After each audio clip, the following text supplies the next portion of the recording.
gonfler un ballon, il y a plusieurs manières de le faire. Alors, la première façon de faire, c'est de souffler dedans. Donc, quand je souffle dedans, en fait, je mets de l'air à l'intérieur et je gonfle ce ballon. C'est aussi un peu de dioxyde de carbone puisque j'expire du dioxyde de carbone. Tout dépend comment j'ai respiré, mais en tout cas, je mets un gaz à l'intérieur du ballon.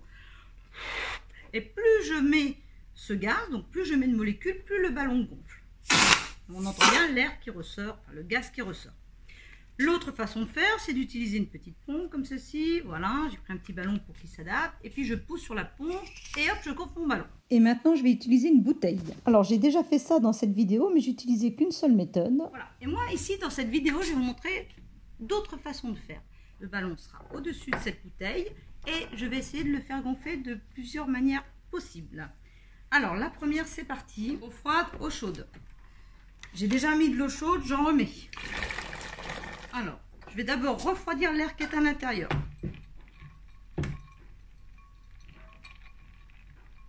Voilà, je le refroidis.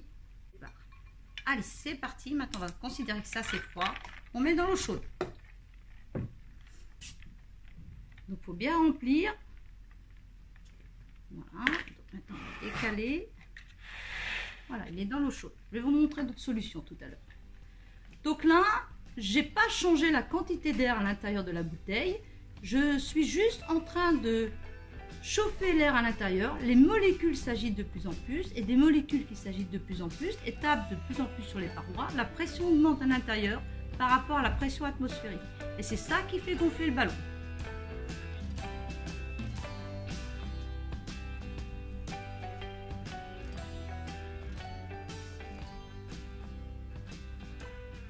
Donc vous voyez, on arrive quand même à une limite, il faudrait attendre encore un petit peu plus, mais ça c'est la première méthode.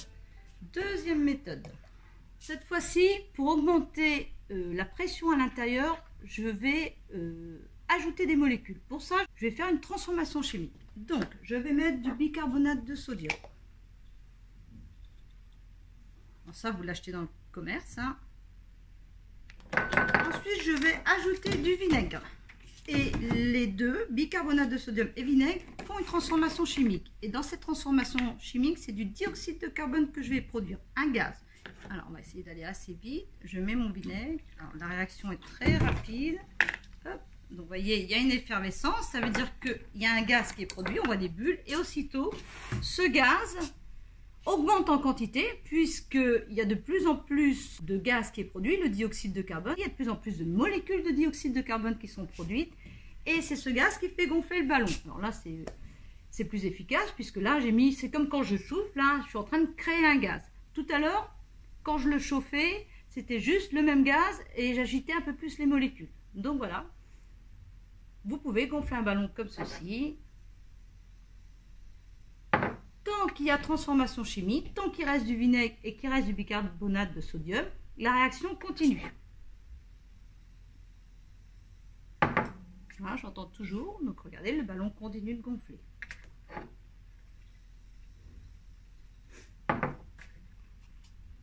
Alors voilà, c'est facile de faire gonfler un ballon. Maintenant, je vous propose de le faire gonfler à l'intérieur de la bouteille. J'aimerais que ce ballon-là gonfle dans la bouteille. Oula, compliqué.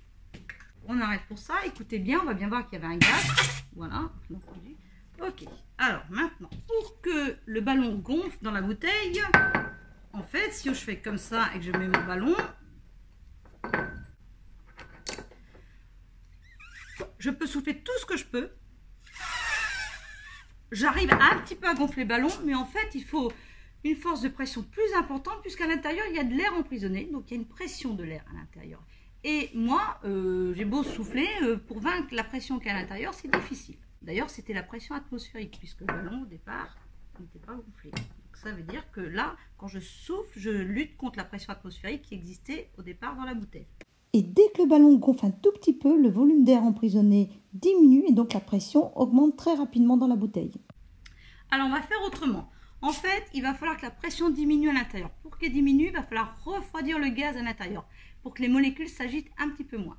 Alors pour ça, pour refroidir et que l'effet soit vraiment important, On fait d'abord chauffer. Alors là, ma bouteille est déjà dans de l'eau chaude. Je suis en train de réchauffer l'air qui est à l'intérieur de la bouteille. Je vais encore le réchauffer encore plus. C'est-à-dire que je vais mettre de l'eau chaude dans la bouteille. Donc le but, c'est de faire une grande différence de température. Donc là, air chaud. Ici, j'ai mon eau froide, mes glaçons. Alors, pour chauffer la bouteille, donc dans un récipient, on essaie de chauffer aussi le verre. Je verse de l'eau dedans. Déjà une première fois. L'air chauffe, la bouteille est chaude. Très chaude la bouteille. Les enfants, vous faites ça avec un adulte. Hop, je refais une fois. Je vide la bouteille d'un coup. Je vais mettre le ballon juste au-dessus.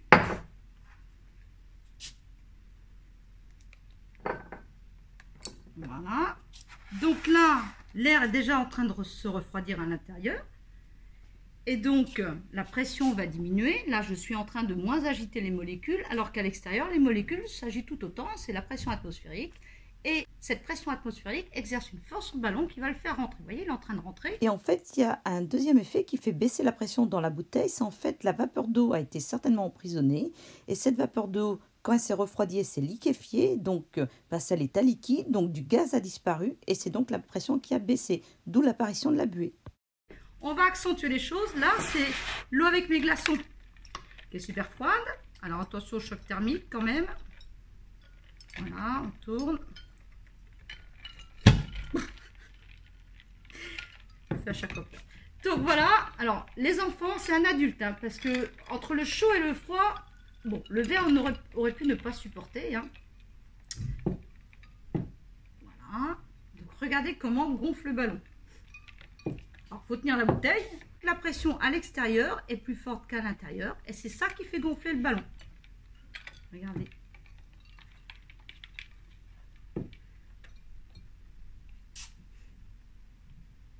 Waouh!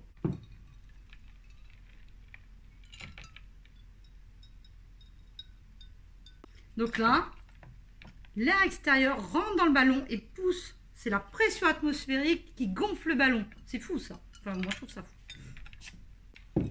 Donc vous avez plein d'expériences hein, sur la pression atmosphérique sur cette chaîne. Hein. Vous allez dans la playlist pression, hein, je l'indiquerai à la fin.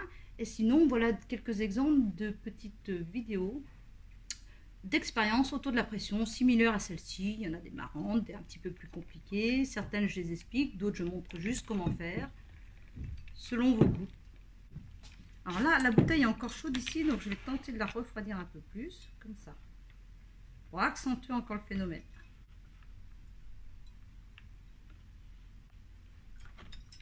Voilà, c'est plutôt sympa. Donc maintenant, bien évidemment, ça va plutôt se réchauffer à l'intérieur et le ballon pourrait ressortir. On pourrait le faire ressortir. J'ai mon eau chaude. Attention, effet inverse. C'est parti. Chaud, froid. Donc là, les molécules vont s'agiter à l'intérieur, vont repousser le ballon. La pression va augmenter petit à petit. Je réchauffe toute la bouteille pour que ça aille plus vite. On met un petit coup d'eau chaude. Donc voilà, vous avez vu les effets, on ne va pas aller jusqu'au bout, hein, le ballon va ressortir. Vous l'avez vu dans cette vidéo hein, où le ballon ressort. Hein. Vous avez sur cette chaîne Le Labo Science beaucoup d'autres vidéos d'expériences autour de la pression, les effets de la pression atmosphérique, il y a aussi des ébullitions sous pression réduite, il y a beaucoup d'autres expériences, il y en a que vous pouvez refaire à la maison, je vous montre ici quelques images, mais il y en a beaucoup d'autres. Allez dans la playlist pression. J'indique également 2 autres playlists, mais il y en a beaucoup d'autres thèmes qui sont abordés sur cette chaîne Le Labo Science.